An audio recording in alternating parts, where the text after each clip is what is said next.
Hello and welcome once again on this YouTube with another live show. My name is Rakesh Mondal and I'm a designer, product designer currently working with Zomentum. We are a MSP CRM platform, but I'll not talk about Zomentum or I'll not talk about the other thing because today generally all this conversation I do with my designer friends, and today I have a very special guest. He's a superstar. He's a superstar designer. He already delivered a lot of talks, and he speaks a lot of events and all. I'll not give the introduction. I will ask him to again introduce himself. So here we go.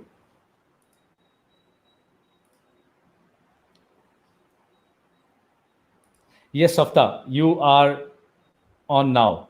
Please Okay, introduce so I yourself. guess I guess we are live.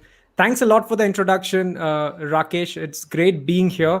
And for people who are watching it from my channel, awesome people, welcome to my channel. This is Sapta, and if you're here for the first time, this is the place where I help designers build and scale their career with tips, suggestions, and tutorials. So if you're into it, don't forget to hit the subscribe button. So today we are not going to talk about any topic, or I'm not going to post a tutorial. So this is a live session. So it's a live ask me anything session. So you can ask me anything. I'm sure Rakesh has got some plans as well.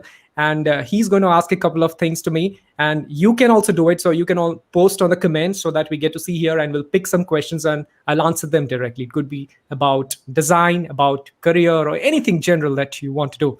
And the entire session is conceptualized and being hosted by Rakesh. Rakesh, all yours. Thank you. Yeah, thank you so much. And this is the first time we are actually broadcasting in two YouTube channel. So if you are in Sapta's channel, don't forget to subscribe my channel. If you are in my channel, don't Yes. subscribe. Don't you forget to subscribe Sapta's channel. So it's like a butter sharing, Yes. you can say. Yes. So Absolutely. yes. So I was following you from last couple of years when I was there in Byju's. So basically, your office was there on top of my office Oh, in IBC yes. Knowledge Campus. Yes. So I was, amazed with the kind of work you were doing that time, and we used to discuss that. Hey, look, someday we have to also bring this kind of, animations in our entire application. So I said that okay, I started following you, I started learning you, and then finally, when with this, with this COVID and all, I thought, why don't I request you to come and share some of the insights? So I will not go, very early stage, but I will start from the place where you basically, get motivated to do this motion design. How you started that, not your design, but that motion design. If you can just talk about, if you can just start from there, then it will be really good for all of us.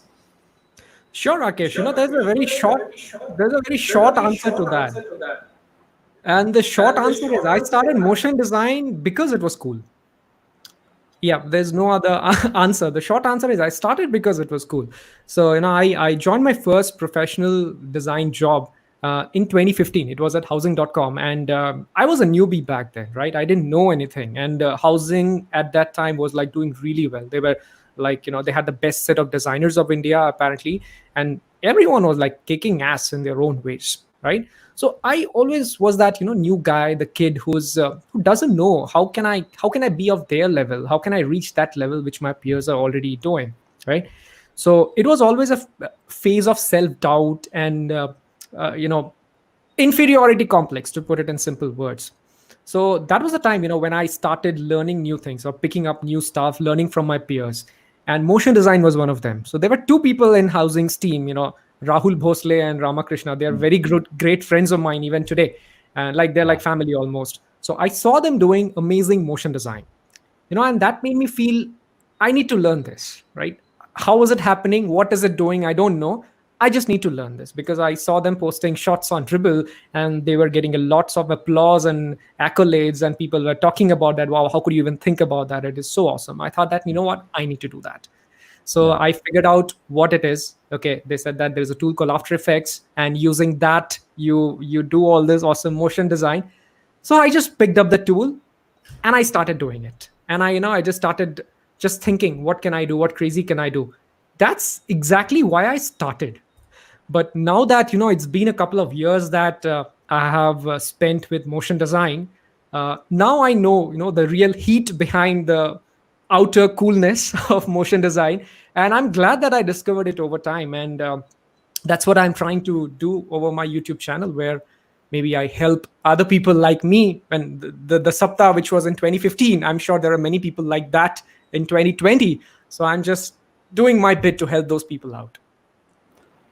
Cool. So with the same question goes, like, what was your first step to, get your hand dirty on that After Effects or, some other tool? So which tool you first started learning and how you started learning that? After Effects was the tool. So I still remember, I went to Ramakrishna, the person that I've spoken about. So I asked Rama, where do you make them? What is the process of making them? He said, it's just using this tool. He showed me After Effects, pointing towards the After Effects icon on his laptop. I said, okay, so how do I start? He said, don't worry, just keep playing around with it. Internet is there to help you. I am there to help you. If there's anything, just come over to me. I'll help you out.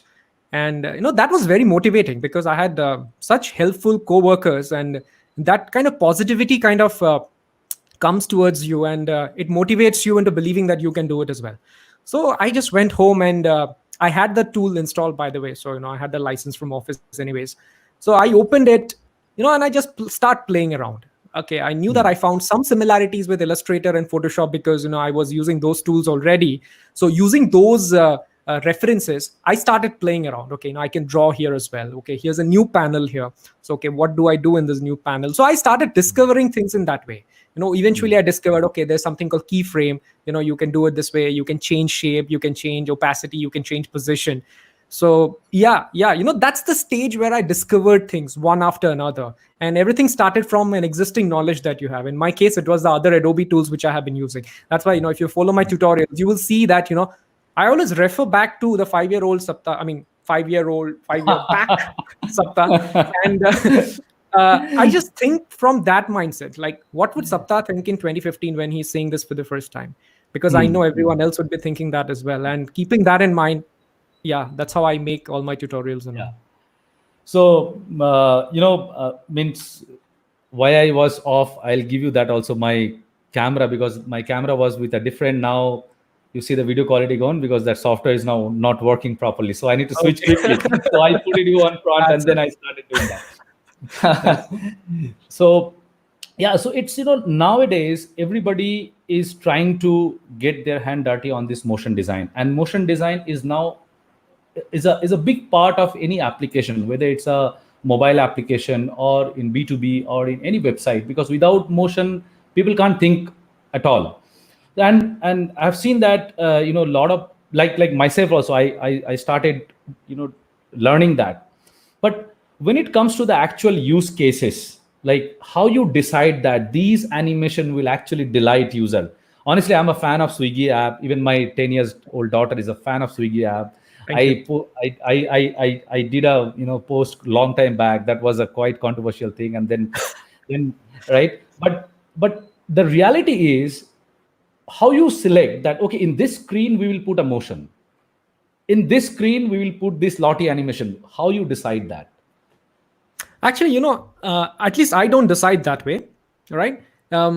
It's like, if I were to answer your question in a way, it's like when I'm designing the UX of something, how do I decide that this is where I'll put a card? This is where I'll put a button. This is where I'll put a heading. Like, they don't seem like real questions, right? It's like obvious. If I were to make a section, I'll either put a separator or I'll make a card or something like that. So it comes obviously, right? That's because it in and out. Designing in and out. What are the possibilities? If I were to create a section, or if I were to create an entry point, it'll be a card or it'll be something else. So there are a couple of options. What motion does is it introduces one more thing inside your head. Okay, so it's a one more possibility that you unlock, or rather one more complete direction that you unlock.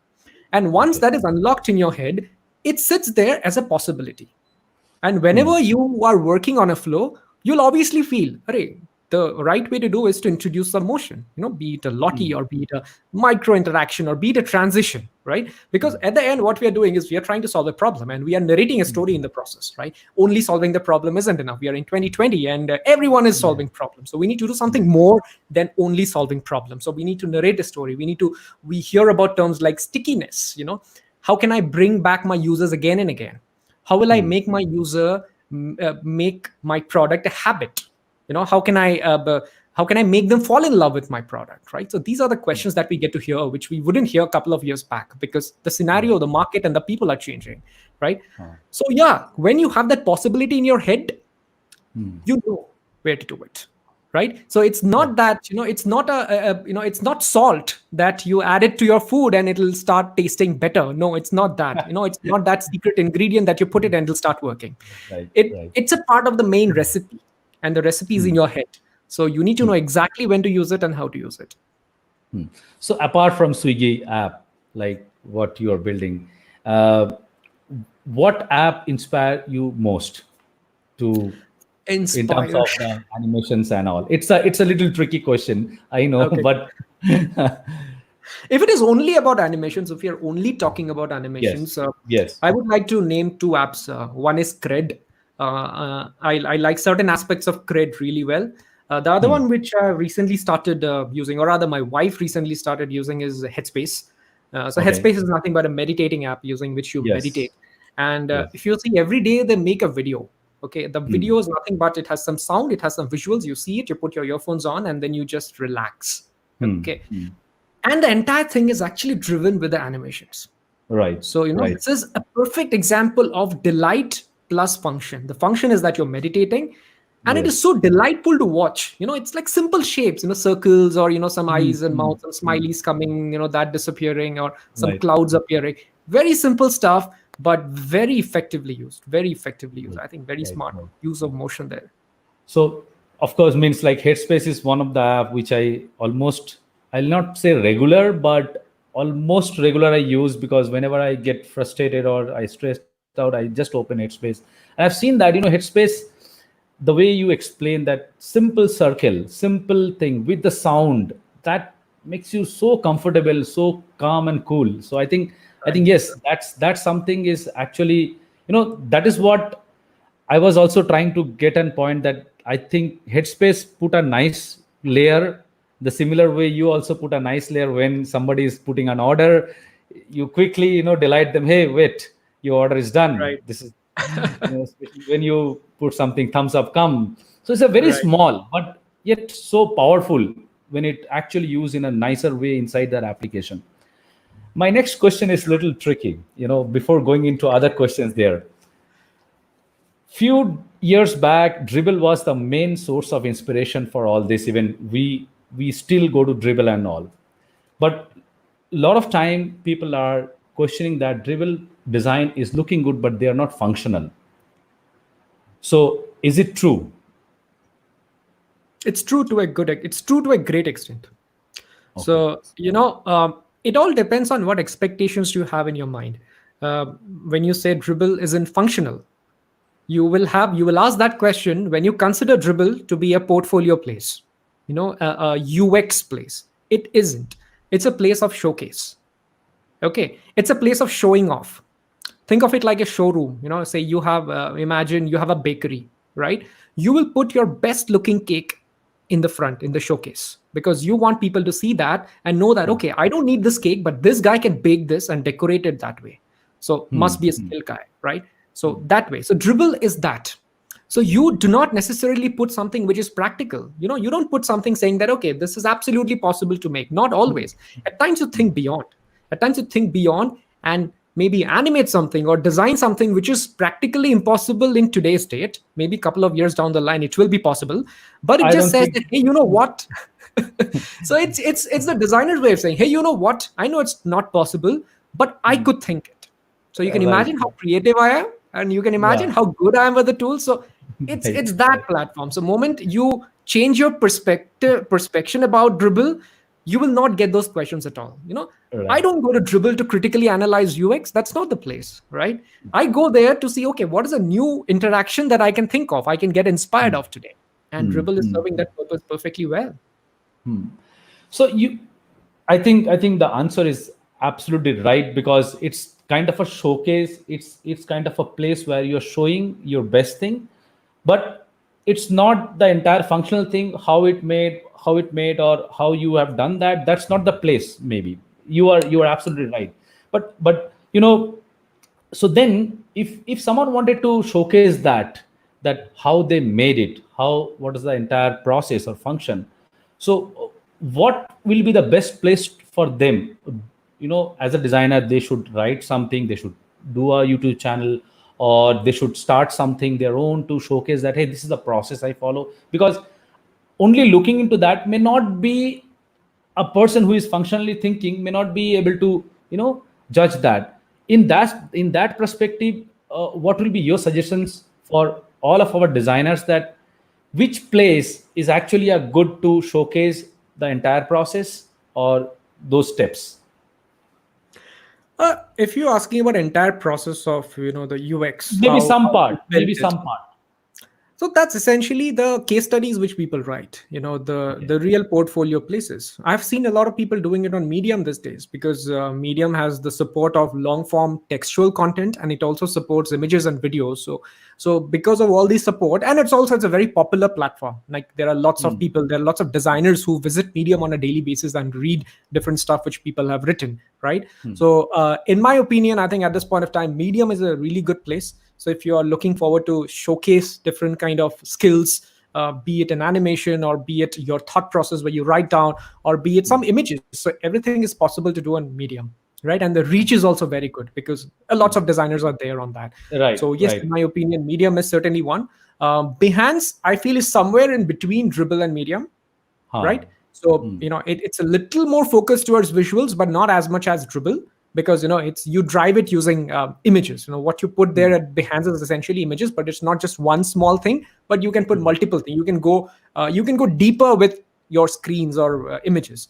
Like Medium, I feel it gives a better balance between, in my Right. opinion, again. So for UX hardcore case studies, I would prefer Medium. So why I ask these questions, I'll be very honest to do, because I also get these questions either from designers, or from other recruiters, or other people who are not typically designers, but they always come to me with these kind of questions. So it is also for everyone who just thinking that creating a portfolio in Dribbble may not be the right option or the best option. Like the way Sapta mentioned about that, writing a small case study in Medium, or maybe showcasing something, will actually boost your portfolio if you give that reference link inside your Dribbble profile. So I think that is the reason I asked this question. Yeah, I think that's a question which most of the people get, and like, as I was scanning through this comments, and people, by the way, have floated with a lot of questions. We'll have to get back to them. So Yes. some of them I said, is it worth building a portfolio on Dribbble? Absolutely. But is Dribbble the only place where I should have my work? No. Right. So to Yeah. compare with your real life, what I attend webinars, to learn about design or to learn about product. But I also go to nightclubs and Huh. sing and dance there, right? Right. So is it good to say that the nightclub version of Sapta is the only persona? No, I have the other side as well. That is one side of it. You know what? I can Right. have fun as well, just like I Right. work. So it Right. has to be a mix of both. Or of course, if you want to be purely a visual designer or purely a motion designer, then yes, Right. Dribbble maybe can be the only place where you have your work.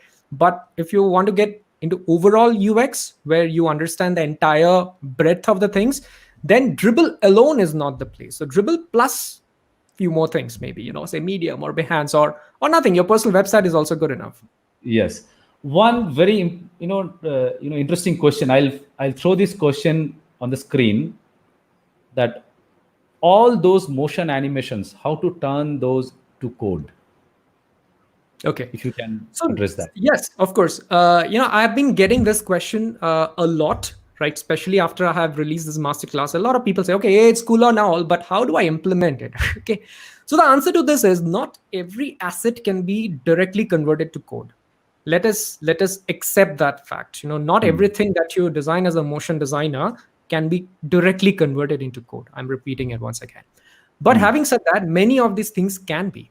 right? Especially if something, it's an animation which just plays, or it's a simple transition. Yes, you can, because now you have tools like Lottie and all. Like Lottie Files is a website. So where I was the other day, I was speaking to the co-founder of Lottie Files, Natu. So he has bigger plans for Lottie. He's going to expand it a lot more. They already have interactive animations, as in, you make an animation and then you can play it with user interaction. So that also solves for the transition bit of things to a good extent, right? So a lot of these things are possible, yes, but there are also many other things which are not possible as of yet, and for that the developer will have to code, right? So do not feel that, if I'm a motion designer, I'll have to give something which the developer will just plug and play. Nope. Although you are called a motion designer, but the developer is actually the motion implementer. So it's not you alone, it's a you and the developer working together who will make it finally work on the app. So do not always think that you give something, the developer plonks it and it's done. It's not as simple as creating an illustration. Right. So so when you work and patience. So when you work with developers, so what kind of challenge you face during the time of implementation? Because during my Baiju time also, we faced a lot of problem because our entire app was with Shumsa and all till it's there, right? So what kind of problem you generally face when you work with a developer, and how solve that technically, or how you write some kind of an motion design handoff, or maybe something like that, or something you just explain them over talk, how you do that? Okay, I see multiple questions in this. I will take chunks out of it. So the first thing is, are there any documents which I write as a motion design? Nope. Yes. I don't. But Okay. is it a good idea to have a motion design guideline? Yes. So a guideline is nothing but, think of it like a style guide or a component library equivalent of motion. Okay. So Right. maybe you can define certain things out there. Okay. If something is moving, if a card is expanding, it is always going to be 0.5 seconds. And these are the easing values. These are some of the things which you can standardize, so that across your platform, whenever any card expands or whenever any things float into the screen in or out, it always happens in the same way. So these are some of the things that you can standardize. But does Swiggy have it as of today? No, we do not. Maybe in the future sometime, maybe we will build something like that where we have a motion design guideline, but not as of yet, right? And second thing, what are the challenges that we face? The biggest challenge is time, because if anything needs to be hard coded by the developer, it takes time. Okay, it takes time. It takes at least 2 weeks of additional time over what you are building, right? So what we do, so that's where the developers say that, hey, this is going to take a lot of time. Do you think it is that important for it to go? Right? That's when the trade-off happens. Because at least in Swiggy, I would say every stakeholders respect the others a lot, right? So if I'm a designer, I will respect what my developer is telling me, and I know that they're not saying it just to reduce their worth. They will never do that. I have that respect. I have that belief in them. Similarly, they trust me that way. Like, when Sapta is saying it is definitely important, so we'll have to do it, right? Because we have that mutual belief. So if it is something like that, they always come and say, hey, this is going to take a lot of time. Do you think it is that important? Then I will, at times I say, okay, let's see what we can do. Maybe we can cut down on a few things so that it gets a little simpler, which will ease your effort. Right? It could be something like that. Or at times it could be, hey, you know what, this is very important because it's going to drive this. So is it possible we accommodate it? And when I say that, they will believe, okay, fine, let's do it. Or at times it could be like, okay, it is a good to have, but not very important right now. Maybe let us hold on to it for now. Next release, we'll push it. Right? So it's all about how rapport you have with your developer. So recently in Swiggy, if you would have seen, we have introduced one animation in the moment you open, the address, it shows your location. The address comes and it says that you are in this location. Right? Correct. So the input of that was nothing but a video. I made it on After Effects. I made a video and showed it to the devs. Hey, bro, this is how it should look. After that, it was up to them. And they hard-coded it completely. All the pin falling, the things appearing. I gave them assets, okay, wherever, they said, okay, can you give me this asset from this? I said, okay, I gave it to them. And finally, when I see the output on my phone, it's unbelievable. At times, I don't feel that this is developed. I feel I'm seeing my own video that I have made, right? So everything is possible. You just need the right amount of skills and patience. Right. So, a lot of questions came apart from After Effects, and this will be my next question. That, sure, do you think that the other tools like, Flinto for Mac or Principal or Protopie or whatever tools are there now, inbuilt like Figmotion, then Anima and all these tools are there who are trying to simplifying their this motion graphics things. So what will be your suggestions for a new designer? Should they they should start from there, or they should start from After Effects? Where they should start first? Okay. So, in this regard, I'm a person, I never advocate anything which is tool first. I Okay. never say that you first learn the tool and then you will learn the concepts. No, I'm not that person at all, except motion design. Because, if you see my masterclass also, I Yeah. started with After Effects tutorials without talking much about motion. There's a reason behind it, which I will tell you maybe sometime later, right? Yeah. The reason is because tools come and go. Tools will change. Tools will only get better. It'll only make your life easier in the future. It's not going to make your life more complicated, because that's what the tools are meant for, right? So Right. never concentrate on learning a tool, because if that tool dies, your value is gone. You are known for knowing that tool. To give you an example, when tools like Sketch, XD, Figma, and all were not there, people would design UI on Photoshop. Photoshop, Is correct. Photoshop the tool for designing UI? No, Photoshop is much more capable. It does tens of hundreds of other things, and you're Right. barely using 5% of Photoshop to design UI. Not even Hence, 5%. yeah. Yeah. So it's essentially you're using a lawnmower for shaving. The lawnmower, you're using that for shaving. Yes. Yes, you can technically cut your beard with that, but it's certainly not the right thing. Then Right. what happened? And that was the time when people would take efforts to learn Photoshop. Now what happened? Sketch and all came, and there is no learning curve at all. You open it and you know what is happening. It's so simple, Yeah. right? Yeah. So you're knowing the tool, that thing is gone completely, because you Yes. don't need any extra skill to learn the tool. The same thing is yet to happen for motion design. So when we use After Effects for motion design, we are essentially using a lawnmower for shaving. But unfortunately, we don't have a razor yet, right? Once the Okay. razor comes, we all will take razor, and then you will not have to spend time learning to use the razor, because it's so simple, Right. right? So that's what is happening. And all the other tools that you mentioned about, be it Principle or Protopie or Flinto or other tools, they are all prototyping tools right now. You Okay. can make interactive prototypes. And if I tap on this button, okay, this screen comes, or that screen comes. Yes, it might seem like some of the fancy stuff you see on Dribbble, but those are prototyping. How do you implement them? It's the same problem again, right? There's no way you Right. can There implement is them. no handoff. After Effects at least gives you the ability to use, maybe Lottie or something like that, or pick up the values and put it on CSS or something. Right. Right. So there's no right or wrong question, and there are certain things which can be done only After Effects for now, but because maybe you can open a button, you can open a card using Flinto, but certain animations that you do, Inside those are that not card, possible. or maybe Yeah. Not everything that is is possible, not so you may right. have to use After Effects. So that's what my take is. Right. So you are when you are there in housing, you guys also did some animations, and that for web also.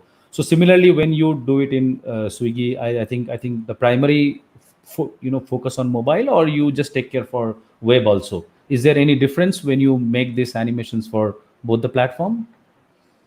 Everything is driven by how many users are using which platform. And in our case, majority of our users are on the app, right? So when Yes. we are designing, when you are making animations or all, more often than not, it's for the apps, for the Android and the iOS apps. We have a very, very well functional, very well designed T-web and mobile web as well. But things go there a little later, because the number of users using them are lesser, and the implementation cost isn't very different. At times, I would say web is probably easier, because you don't need to push an update every single time. You make it and it's live, and you start seeing it all often. And if I talk about Lottie and all, Lottie supports everywhere, be it iOS, Yes. Android, Yes. or web. It supports everywhere. Native Right. animations, yes, it needs to be redone on web, right? Right. Yeah. So a lot of people are asking questions here that, hey, I'm just coming out from college. What will be your advice and all? I think for that, Sapta has a dedicated channel. I suggest that you should do some of the videos of the newcomer who are just starting from your college, because these questions are so honestly, when I get this question, I feel very awkward and uncomfortable, because I learn everything myself, and I'm not an advisor here. I met some friend during my work, and then I am just bringing that friends here to do a chit chat and coffee talk to understand how they are also working, how I am also working, because I now completely shift on into a B2B software where the scenarios are completely different. We can't think about any animation there because we are thinking about all the data. People are just thinking about data. So are you planning something for a very beginner who are just pass out from college or thinking about UX, because they understand now, hey, UX is a big title now. I'll get a job, I'll get something. Are you planning to help them? What is your plan on that? Yeah, Rakesh, I think, like you rightly said, my entire channel is for beginners. Like, you would probably not find content out there which would, say, attract a director or a VP yet. Of course, I am not a VP yet, so maybe I'm not qualified to build content for them. But what I'm trying to say is my content that I make are completely for beginners, everything. So you will not find me using any jargons or any accepted terms that we use in design. Or for the matter of fact, I don't even speak very fast because I know that there are lots of beginners and many of them may not be comfortable with English, right? I know I have a lot of people, say, who are in Delhi who do not understand English very well, but they would want to learn it. Similarly, I have friends in Chennai, who are not very comfortable with English, not even Hindi. So how can I do justice to them? So I felt that to do justice to all of them would be to, of course, do it in English, but do not make it complicated. Keep it as simple as possible. Use simple words, right? So that they understand the whole thing. So that's the whole purpose of my channel, right? And that's one thing that I saw. There are so many sources in the internet these days that it may end up confusing you. People think that, okay, wireframe needs to be done. Why it needs to be done, nobody knows. Karna padta hai, isliye I'm doing it. In my portfolio, in my case study, before the colored screens, I need to have a section with the gray screens. What is that teaching you? What insights are you gaining out of that? That nobody knows, right? So I'm trying to answer those questions using my channel. And as and when I just started, I'm barely 2 months old. So as and No, when I progress, you will find a lot of videos which will address all these questions. so that's my next question. So suddenly you started YouTube channel, and that's really nice because, as you mentioned, that some people understand some kind of a language, some people understand the way you speak. So there is a guy in Webflow, his name is Nelson Jr. He was a Webflow ambassador. So I'm a big fan of Webflow. I do a lot of coding in Webflow and all. So he put video, that those videos are almost 1 hour, 2 hours, and he will go live and he will open his camera, he will open his things, and he will start doing this. Very casual.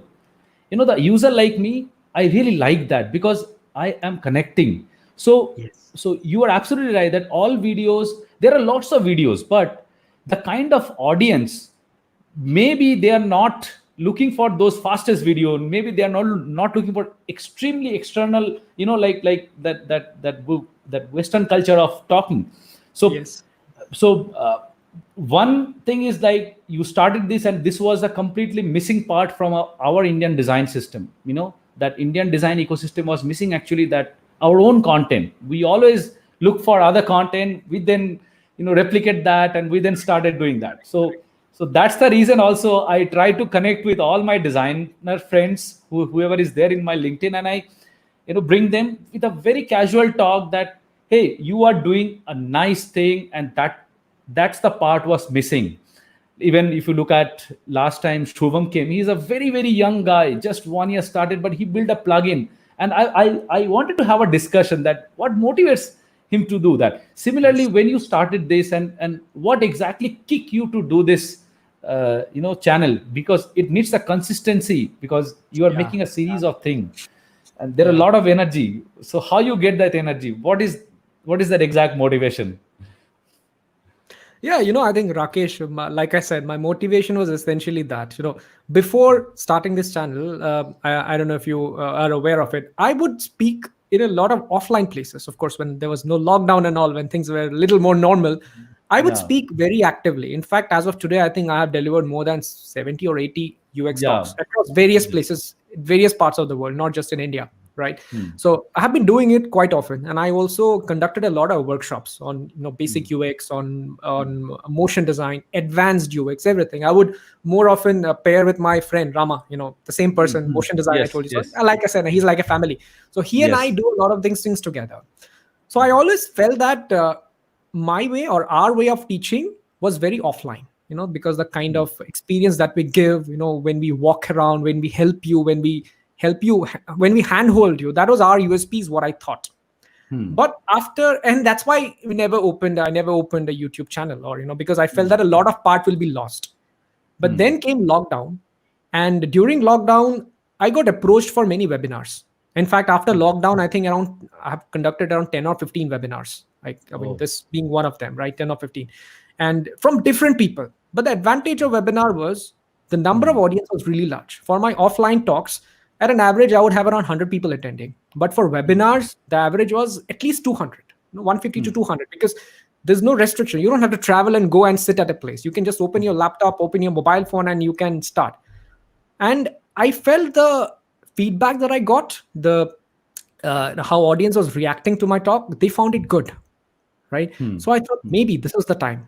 Maybe I should try it out, because Hmm. online world also it is working out. Let's try. Hmm. So that's why I started. But teaching had always been in my mind. I never say no to any college ever. When I was offline, when any college, be it however small or however remotest part of India, if they say our students want to learn design, can you please come and conduct a workshop? I never say no. I know that maybe going to that college might not even help me in a way, even from my branding or whatever. But I know Yeah. those people need me, and I would go, Hmm. right? Hmm. And that's what I have been doing, and I would want to continue doing that. Yeah, I hope I have the strength and motivation to keep doing it. Yeah, No, no. So please continue it, because our entire ecosystem needs that, because we are always following you know the Western cultures and the Western tutorials, and sometimes we right, don't even understand that. When we have right, our home tutorial, then it will be very useful for all of our correct, correct. designers. So We Indians know jugaad, which Westerners do not. yes, yes, so exactly, you will see a exactly. lot of jugaad in my videos as well. Yeah, yeah, So there are a lot of questions. I think sure. means Let's take them. yeah. I'm just trying to get that uh, and case study portfolio. Blah blah blah. I saw one. I think that answer we have already given. That how you select the right transition for your animation. That was the question. I can add a little more on that transition. So Hmm. I always get inspired by things which are happening in front of me. Hmm. Previously, when someone asked me how to get started with motion design, I would always say you start with physics. It's not that Hmm. scary equations, but it's this physics that I'm talking about. So if I take this and if I drop it, how will it Hmm. fall? Now, Hmm. what is going to happen to this life cycle of this? Will it first bounce, then take a recoil, or on similarly, what will happen if I drop this? It'll be Hmm. different because the size, Hmm. shape, and weight are different. And what will happen if I drops on this mat which is soft versus the floor Hmm. which is hard? So I Hmm. observe all these things, and Hmm. based on how fast it is coming, I observe all these things, and it just gets stored in my head somewhere or the other. And then when I'm using, I just try and replicate some of them. Okay, a card is falling. Maybe the card is around this heavy, so if it falls, it should happen the same way like what happens when my AirPod case falls or something like that. So that's Yeah. what I am always inspired by the real world of motion, Hmm. what is happening around. Hmm. Hmm. So one interesting question uh, means I will read that. I'll not show that because in Sure. that is a quite. Okay, So my friend, just a sec, Rakesh. My friend Puneet is there. He's saying Protopie versus AI. Are you up for the challenge? It's not a versus, Puneet. I can use both. I'll, I'll, And I'll, I'll, I'll, I'll put this question yeah, here. so this is the question. You are, So Puneet, to you answer are, to you you and are, every you are back, Punit. so the answer to this is it's never a versus. It's always how can you merge both of them and come up with a proposition which cannot be done by individual. Like I use a lot of I don't use Protopie yet because I don't have the license. I use Principle. I see myself using Principle plus After Effects a lot. And I end up creating something which is interactive, And then people ask, how did you do it on principle? I said, it's not principle alone, because I have elements from it from After Effects as well. So magic happens when you merge all different things, right? By knowing only principle or by knowing only After Effects, probably I won't be able to do all these things. So yeah, that's my Right. answer, Puneet. So, one guy asked that his college is actually pushing him to learn coding, but he wanted to become a UX designer. So Okay. sometimes we get this kind of situation. Maybe, college is pushing, or, you have external force, but you internally wanted to be a UX designer, or especially the specialization of motion designer. So in that case, if you are in that case, Saptarshi, how you'll react, and what part you will choose that. Uh, there are two things in life. One is that things you like to do, and the second is things you need to do. And if you're lucky, both of the same will be one and same. What you like to do and what you need to do are one and the same thing. So, there's a Japanese word called ikigai. Just Google Yes, it. yes, There's a book yes, also yes. called ikigai. Mm, Ikigai is mm, nothing but a combination of what you like, what the world wants, and what will pay you money. When all these mm. things happen at one single thing, that is called ikigai. You've hit your ikigai, right? I would like to believe I hit my ikigai, but I don't know. It's too early to comment. Too early to comment. But to answer to your question, you see, if you said that your college is forcing you to code, that means you're at a place which is teaching you something technical, maybe engineering, and you chose to go there. Or maybe you went there because your parents asked you to.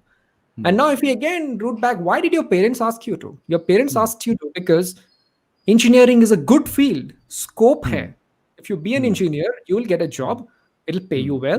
You'll have a you'll settle in life and you will have a good future. Very true. Like, most of us belong to middle class Indian families, including me. And Yes. I know that's how we think. My dad doesn't have a big business which I will inherit and I will start making money. No, that's not going to happen. What I do needs to be done by myself. Hence, our parents are worried. I hope my son or my daughter gets a job or finds a job which will pay him all his life or pay her all his life. Hence, engineering, everyone knows, or medical, or being a lawyer, or something like that, right? And UX design is a new field. Our parents still do not know that this can pay you as much as being an engineer, or perhaps even more, right? Yeah, There are yeah, correct. companies which are looking for designers, and there are fewer designers. Our parents do not know all these things, right? So maybe it's time to educate them. And now, if all that phase is already done, you're already in engineering college and you do not like to code, then my friend, it's a test of your patience. How well can you do something that you do not like? And even when you be a designer, don't think that, your every day is going to be like flowery and fancy and I'm enjoying my life. No, that's not going to be. There will be some fun, good part that you will love doing. There will be some boring part as well. The Yes, key is yes, to I completely agree how, on that. how well can you do those boring part. Your coding thing is a test of that. Today, if Yeah. you manage to somehow manage that coding and just come out of it, and they later do what you like in your life, that's a test of how well you will perform when you become a designer and do Yes. those boring stuff. So actually, there's a word like the grass is always green other side, right? Yeah. As a designer, we think that coder life is very good, but as a coder, they think that designer life is very good. So there Yeah. is one question: do UX designer always go through this creative block, and how they deal with it? Okay, so Shubhankar, to answer to your question, everyone goes through a creative block. Now, some people say that no, design is a creative profession, right? I do not completely agree with that. Design is a creative profession. So is every other profession. You need creativity. You need certain amount of creativity to do anything. Your developer needs to be a creative person for him or her to come up with ingenious solutions using the existing knowledge which they have. That is creativity. No, life doesn't go by textbook. You have learned 10 formulas, you apply those 10 formulas, you cannot solve your math paper with that. You need to understand what is happening. You need to understand how to apply those formulae to make it work. That understanding is creativity. So every profession has that. Now coming to creative block, it happens to everyone. That's the analytical side of your things. When you're thinking and you're like, I'm not able to find the right thing. It happens to everybody.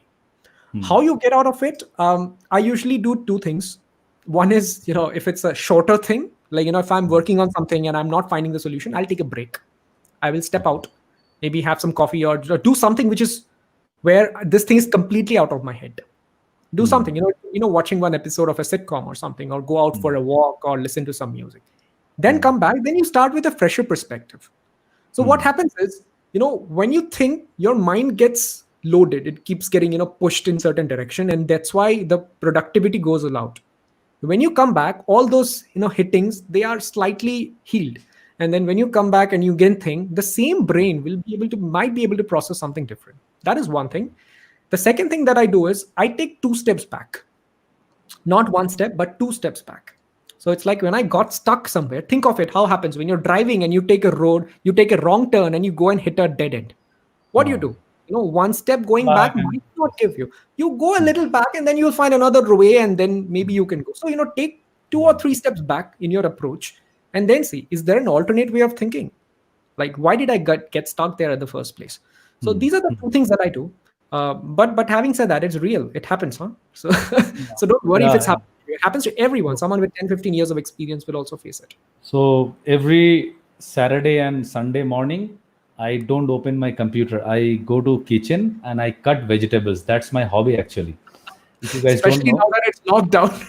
no, even before lockdown also. So when you cut vegetables, you have to be very calm and cool. Otherwise, your finger will get cut. So you're calm and cool and you're cutting. So now during this lockdown, I become a permanent vegetable cutter in my house. So you can understand.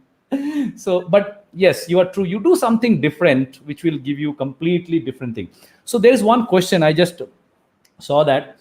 So if you can, talk about the typical flow that you design something. I'm sure you guys are working on Figma and then you bring it to your After Effects. So what is that flow? Or maybe you are using Sketch or Figma, whatever. Then how you bring that in your After Effects? And if you can just talk about, if you want to show something, if you can just share quickly, so it will be really helpful and technical. Like, some parts of it, you're talking about asset import, right? Yes. One way of asset import, I think I've already spoken extensively in all the tutorials that I've made so far. So it's nothing but you export images, import those images in your After Effects, and you start working. That's one way of doing it, right? There are other ways as well. There are ways, in fact, there are plugins in Sketch. There's a plugin called AEUX. What it does is it completely takes your Sketch artboard, whatever layers you have, completely inside After Effects. Now it might sound like, oh, it's amazing, good. Whatever I've done on Sketch is now on After Effects. But that can become complicated. The reason is, when you design, every layer is an individual piece. But when you animate, you don't need to have everything as an individual piece. You need different pieces only when there is a relative motion between them, right? If I'm just showing, you tap on this and a list appears. If there is no relative, motion between the different elements of the list, I can have this entire list as one unit. It'll ease up my workflow. I'll not have 20 layers to look at. I'll have one combined one layer, right? So that is something these plugins cannot do, right? These plugins would import everything, whether you need it for the animation or you do not need it for the animation. So I usually find myself using less of that. But it's a very good plugin. It's almost like copying and pasting from Sketch if you use that plugin. AEUX. If you're on Sketch and if you want to try it out, I would highly recommend you do. Another thing, which I'm going to cover on my tutorials very soon, by the way, which is you can directly import a file from any other Adobe product. I have tried it with Illustrator and Photoshop. The way it works is you create certain layers on, say, Illustrator. However you put things in a layer, those layers will directly import into After Effects if you import that Illustrator file. Okay. So if my Illustrator has 6 layers and I have already arranged things in a certain way by putting things in a layer where I would want to move them, if I save the AI file, if I drag and drop that AI file inside After Effects, of course there's a way to do it, you will find the entire layers in your composition in After Effects. So that is very handy. I'm going to cover that very soon, by the way, in either episode 6 or 7 sometime. I will do that. So that is another handy. It especially is very great when you're doing some real motion design. When you're animating, say you illustrated something and you're animating something inside, say, a guy is walking or something like that. It becomes very handy there. Right. Somebody asked a question. I'll ask. This is not related to design. What's your hobbies, Sapta? So, I think a while back we were talking about Ikigai, right? So design was my hobby. I made my hobby my profession, and by God's grace, it's paying my bills now. All right. So I'm So, one thing people ask me that how do you manage to do so many things? How do Hmm. after work, you're again making this or you're not sleeping? The thing is, I don't see it as a work. For maybe Hmm. a regular person, sitting in front of the laptop and designing could be work. But for Hmm. me, it's not always work. For me, it's fun. Just because you Right. cannot differentiate between fun and work doesn't mean that I'm overworking. And at times I say, yeah, you know what, I'm somehow managing. But I don't tell them secret every time that, hey, you know what, I'm actually having fun when I'm doing it. So that is So one. yeah, But do yes, what you if you love. do what you love, and if Yeah. you ask about hobbies at now, I can tell you two things which are non-design. I love to Hmm. drive. So at times, I just take my car out. I'm in Bangalore, by the way. Now our airport is really far, 50 kilometers away. Hmm. So I Yeah. simply drive to the airport, do nothing, Hmm. and come back. I do that even during lockdown because I love to drive. I'm a very car fanatic. That is one. And the But second thing is I bake. the challenge that before lockdown, the challenge is to reach after that some certain where you are that Uh, entire city, and then you get that long way. So 2 hours will take. So how you deal with this traffic? now there's no traffic. No, I can drive No, to now there airport is in no 20 traffic. minutes. Yeah, now there is no Before traffic. lockdown, it was at late nights. At times, Okay. I would just go out of my car at some 11 or 12 midnight, and then come back at some 1 or 2. It refreshes me. I don't know. Driving kind of makes me so happy. And Right. now at So times, when it was curfew outside, I would drive inside my society, around all the buildings. That also makes sure that my battery doesn't die. So last 2 years, I went 10 times to Goa, and I drove from here. My kid was just 10 months or 1 year old, so Okay. that road was also nice. So, but now my kid is saying, "Boss, we are bored. Papa will not go. We are bored with this Goa trip. We will not go." So now I have to find a different route. But yes, long driving and Yeah. all really refresh the mood. Yeah. You know, there are some more questions. I'm not sure which one should take. You say that, hey, I know, your English is awesome. My English is not that great. I learn English by looking all of your videos. That is my feedback. That's my feedback actually. But somebody saying that Sapta, your English is awesome, right? That's a very compliment. I don't know what is that about SVG and SMIL is an option too. I'm not sure. Can you She bring asked that about this. question here, Yeah. Rocky? So Lekha asked this. SMIL is an option too. Lekha, I don't understand what SMIL is. If you're Yeah. talking from a motion design perspective, I think you're referring to SVG animations, right? Whatever Maybe that logic one. we have been talking about, that is nothing but SVG animation. Okay. So Right. again, give you a perspective, the animations that you make inside After Effects, think of a smiley. There's a smiley. When you click on 5 star, it smiles. That's an animation you create inside After Effects. Now Right. it has shapes and all, right? Ideally, you would see, okay, it's becoming a GIF or it becoming a video. Hmm. What Lottie does is it converts it into a vector animation, Hmm. because the shapes that you have used to draw the smiley is nothing but a vector. That is an SVG animation. So put it in simple words, that 3-second animation gets converted into lines of code, into a Hmm. JSON file. You Right. hand over that JSON file to your developer. You Right. have a coded animation right out of After Effects. So that's what SVG animation is. Yes, it's a powerful tool, great tool. There is one request. I think you should make a video. Of course, you should make a video Yes. on case studies. Uh, you know, that's a request. I'm sure we will see soon Yes, in and the I could, channel. I will certainly make it. I think if you have been following the other videos, I have clearly said there that I will. The reason is right now I haven't done it for a while because right now I'm finishing that master class, and it will end after a few more episodes. And after that, I will get back to making the Gyan videos, right? And I've also somebody told me that that is the time when around September is when all the design college students or students, they prepare their portfolios and all for placement. So I thought that would be a good time to do that. So around mid August or September is when I'm planning to drop these videos. Cool. There is one question I'll take after that. Maybe we'll take one more, and then because it's almost an hour, and I Okay. don't want to stress more than an hour. It's an interesting question that how do you document your project, including research, mood board, etc. It's not about handoff documentation, but you use any kind of Google Doc or something in your current scenarios. So okay, so Paras, to answer to your question, honestly, I personally do not. Okay, and that's a bad thing. Please don't learn this thing from me. But as an organization, so at Swiggy, we also do a lot of things. Like there's a group of people, of course. We think, how can we do things to make it work for the entire organization? Because now we are not a small startup anymore. We are a 20-member big team, and it's only going to grow in the future. So we need something official, something formal, where any new person who comes, who sees a file, who should be able to understand what it is or on what context it was made. So there are a few things that we are trying out. The Google Doc approach is something that we are already piloting, right? But the problem with Google Doc is things are on different places. You need to first find the Google Doc and then find the design file, and then it's like a little bit of mess. So another thing that we're trying is Figma, doing everything on Figma. So in Figma, if you use Figma or any other design tool, Sketch, it's more valid for Figma because you can share a link and it goes directly. So that's that advantage Yeah. that we have on Figma. Other than Just that, got a kind of a disconnect there. Yeah, we just got a disconnect. See, it's a live, so it's not maybe our control. Yes, you are talking about Figma, Sapta. right, I'm saying so.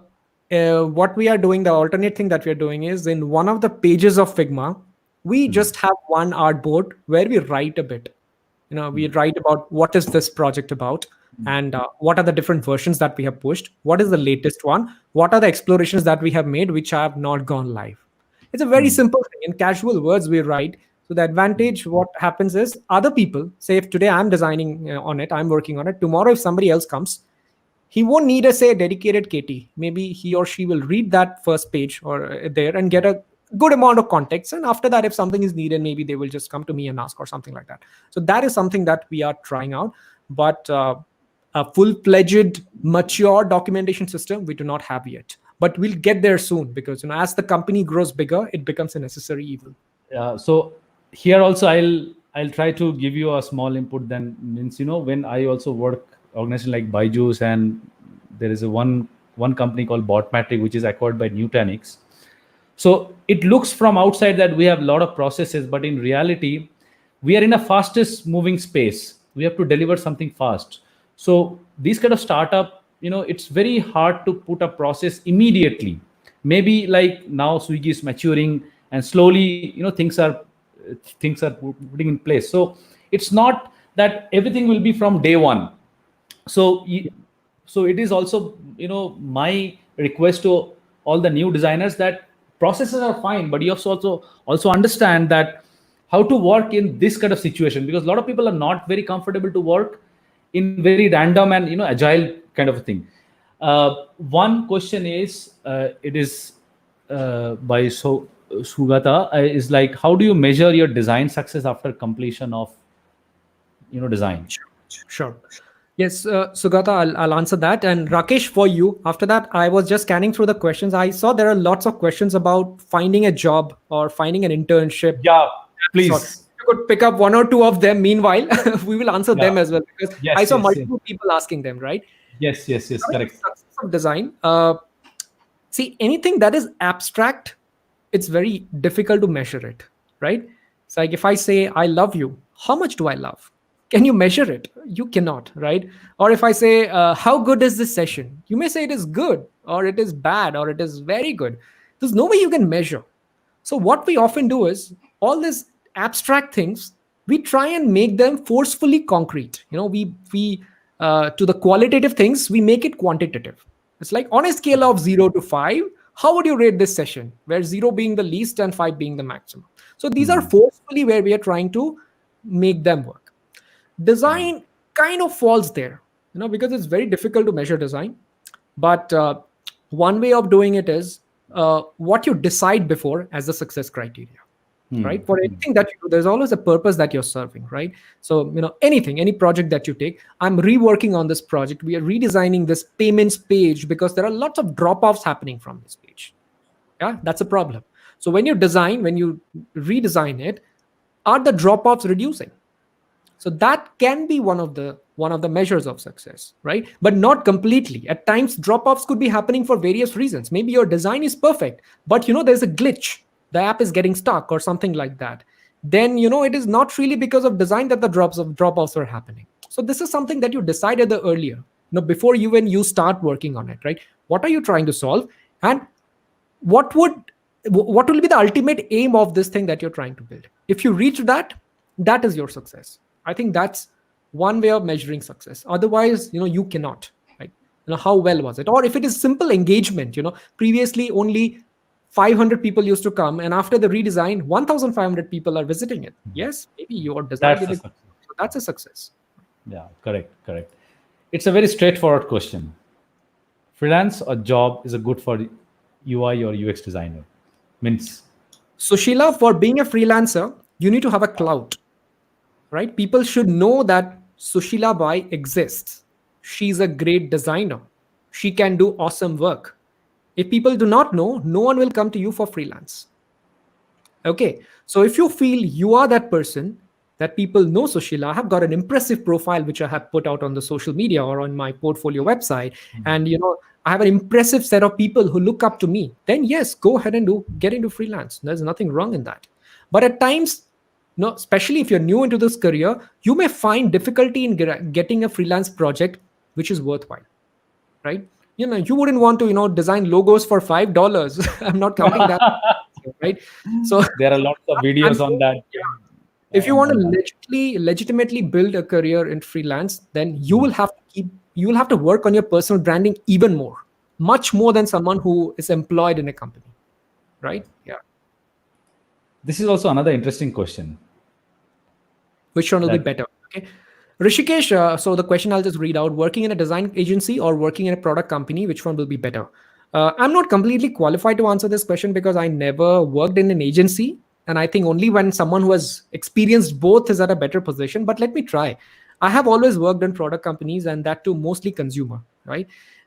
What I have seen is in product companies, you work on a single product, but you complete the entire cycle of design. Today, if I've designed something, I've shipped it, 2 months down the line, I will get feedback based on analytics or based on user interviews. So I know the mistakes that I have made. I will correct them and push a V2. Then I'll again do the same exercise, correct myself, push a V3. So you see, the cycle continues for many times. And that's very good for your learning and your experience. And I'm not sure if it always happens in an agency. Because if agencies have clients, the good part about agency is that you do not work on one single thing, so your breadth of knowledge increases. Today I'm working on a food delivery app, tomorrow I'm working on a ride handling app, the other day I'm working on a fintech app, music app, everything. So you have a breadth of knowledge, but not every client who comes to agencies have that kind of engagement that, hey, you know what, you design it and also maintain it for the next 2 years. If that happens, then yeah, you go through the cycles. You find out, you look into the data, speak to people, get inputs, and then again. More often than not, what I've heard from agencies is that you make, you ship, you're done. You got your money, yes, you're done. So yes, your yes. learning, the entire loop of design always remains incomplete. That's my opinion, and I could be completely wrong. Okay, like I said, I've never worked on an agency, so that's my take. Yeah, No, I no. personally have a product company. That's why I have been working for product So, company. so I work with freelancer also. Means I work as a freelancer, or I work with different agencies also.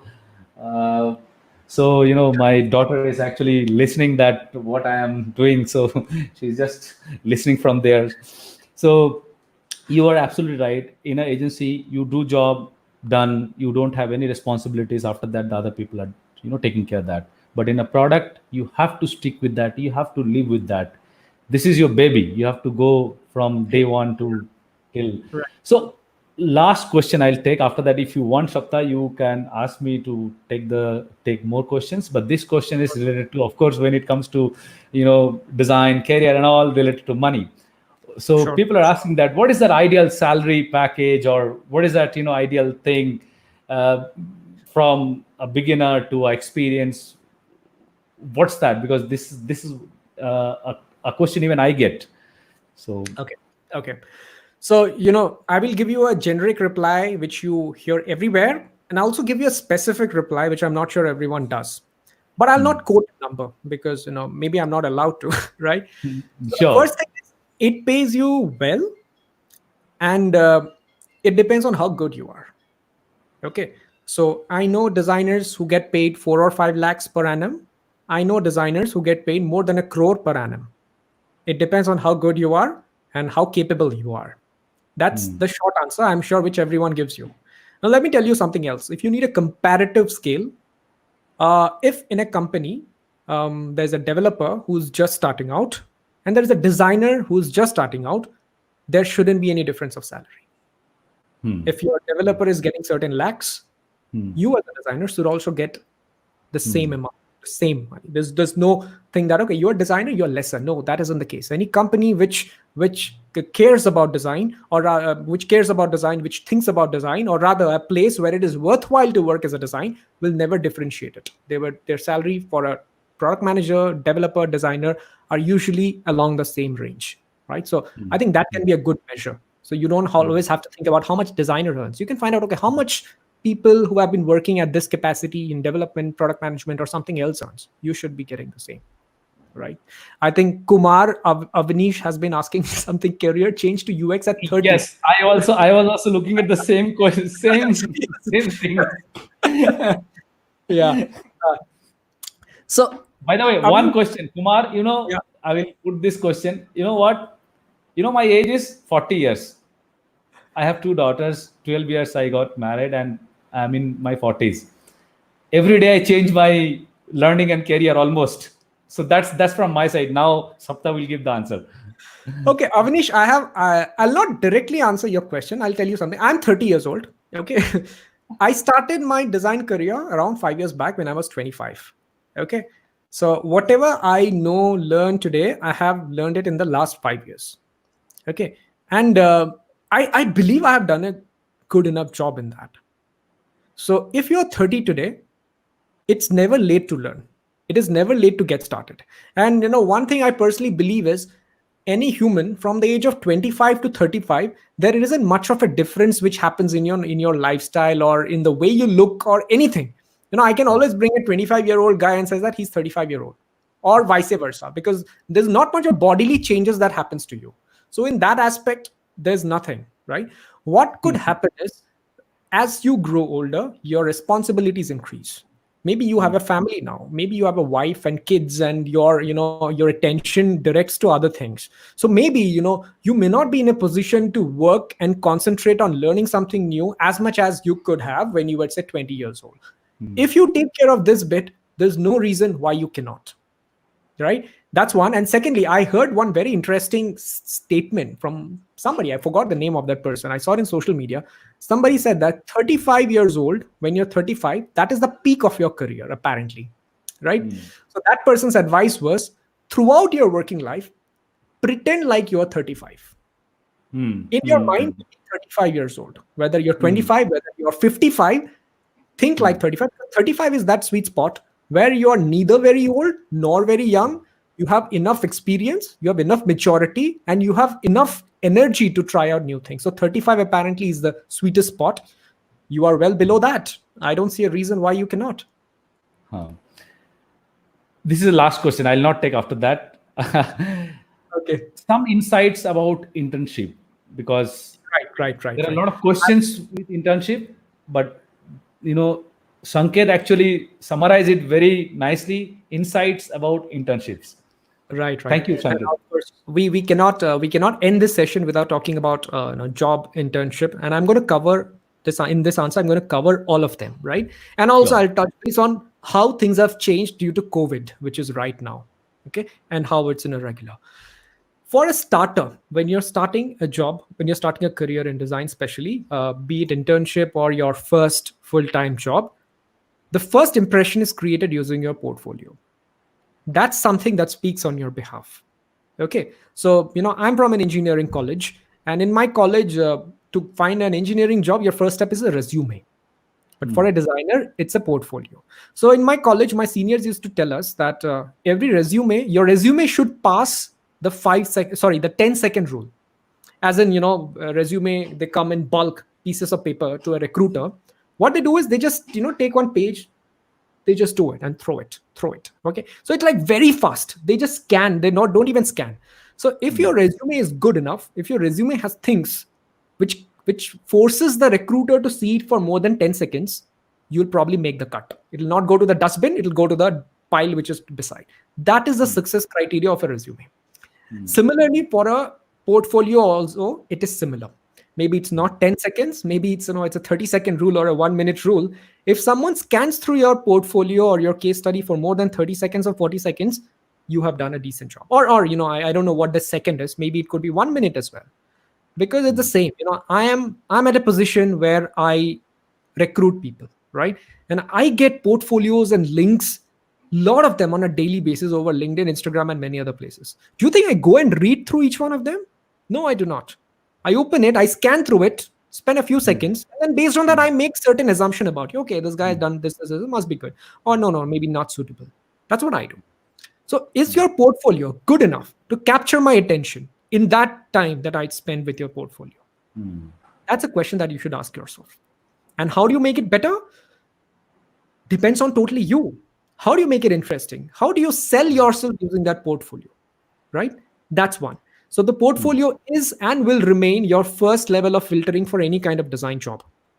And after that, the next steps are, if your portfolio gets selected, it's about living up to your portfolio. If you have made a great portfolio and I shortlist you for an interview, and then interview after speaking, I find out that, this guy is not what he seemed like. That's bad. Then we've fallen below your portfolio, right? So if you've made a great portfolio, then maintain it. It should, come out of you, right? So these are the two most important things I would say for any kind of job. For internship also, there's not much of difference between a first job and an internship. The one thing is, in internship, maybe we will be a little more forgiving. Okay, this guy is only an intern, let's take. So in internship, your enthusiasm and your energy and your willingness to learn matters a lot more than a full-time job. Because we know that you're not perfect, but you should have the desire to learn. If that happens, then, you are a great candidate for internship, right? And now, if I were to touch base on COVID, due to coronavirus, this pandemic that is happening, hiring is frozen across many companies, including Swiggy, right? So we are like, okay, we will keep functioning with what we have. We will not hire right now. Once situation gets a little better, once maybe business, market, everything is back to where it is, we will start hiring again. And that is the case with many other companies. Right, okay. right. And but having said that, there are also many companies which are hiring. I had in fact made a dedicated video on what to do during, what is the impact of COVID on designers. So you can check that video. I will give you a short summary. There are many companies which are hiring, like I have said, and there's a website called adplist.org. I mean, I'm a part of that as well. I mean, I'm a part of that as a mentor. So you can go and join that list. As an ADP stands for Amazing Design People, by the way. So you can list yourself if you want to find a job. You can browse other jobs. You can set your country, as India, and then find all the jobs, the companies which are hiring even at this point of time. So you can apply to them directly, right? So there are lots of things which that website is providing, right? In addition to that, I think Rakesh, is this the site? Yes, this is the site. This is the site, Rakesh. Thanks for pulling it out. Yeah. And like in one of the previous questions you had asked, right? What am I doing for the beginners? So here's one more thing that I'm doing. I get on a call with any designer every day. So every weekday I have one call schedule, and how you get to get an appointment with me is I have a link. It's called calendly.com/saptarshipr. So you can go there and you can block a slot with me. And in that slot, it's usually a 30-minute slot where we get on a video call like this or an audio call, where you can ask your doubts to me directly, and I do it on a daily basis. And as of now, I think it's blocked all the way till August. So yeah, there are people who want to get into such calls, but if you have any such queries, you can always get on a call with me, or there are many other people like me in ADP list. You can find a lot of people there. So that means I'm lucky. I got some almost an hour time. So yeah, so I think this is absolutely fantastic what you started and how you explain that. People have a lot of questions due to the time frame. My time was just 1 hour. We are 13-14 minutes behind that. And Saptarshi has a dedicated channel. Please subscribe and go there. He has some amazing content. My channel, my main objective is to bring my designer friends, how they are doing, even their freshers or even their experience. I try to bring them. I try to share my experience with them, and I try to bring their experience to the other designers. Of course, I am a like mix of Webflow and Figma and other designer kind of a guy. Now mostly with B2B software, I'm just designing. So my thinking is also a different and little older guy, as 30 plus should start or not. So I'm now 40 plus, so I don't know after that what will happen. Will I be a mentor? Will I be a I have no capacity to do a mentoring. Maybe I will do this YouTube channel, or I'll do some job that I don't know. But one thing, why I started this, because during this pandemic time, we all are sitting our home. We cannot get to know each other, right? So what happened is, if we have something live where people can actually talk with whom they are looking like their guru, then it is a very aha moment for me. So that's the reason I bring. Sometimes I get response from people, sometimes I didn't get response, so that's fine, because 100 people you will knock, you will get only 60 people responses. But I am really really fortunate, Saptarshi, that you came, you shared this experience, and thank you so much. Just to give you guys, whoever is watching, that my next Friday is actually coming a very interesting person. I'll not say his name, but the subject is designing for learning. The subject is designing for learning. And just to give you hint, he is one of the India's best teacher. Okay, so he will be in my channel. I will start promotion within few days, then you will get to know. I already prepare almost a month with him to bring him, that how he has actually designed the learning for kids. So, and he is one of the India's best teachers. So that's the snippets for my next live show. If you guys are interested, please follow my channel, then you will get to know who is coming. And once again, Saptarshi, thank you so much for joining. And thank you all of you who joined on live chat and asked a lot of questions. There are other questions also, we didn't able to respond, but I'm sure when Saptarshi will get time, he will try to, scan all these questions, and he will of course make some video out of that, I'm sure, and he will get that answer. So thank you once again for joining. See you in my next live show. Okay, thank you, Rakesh, for this nice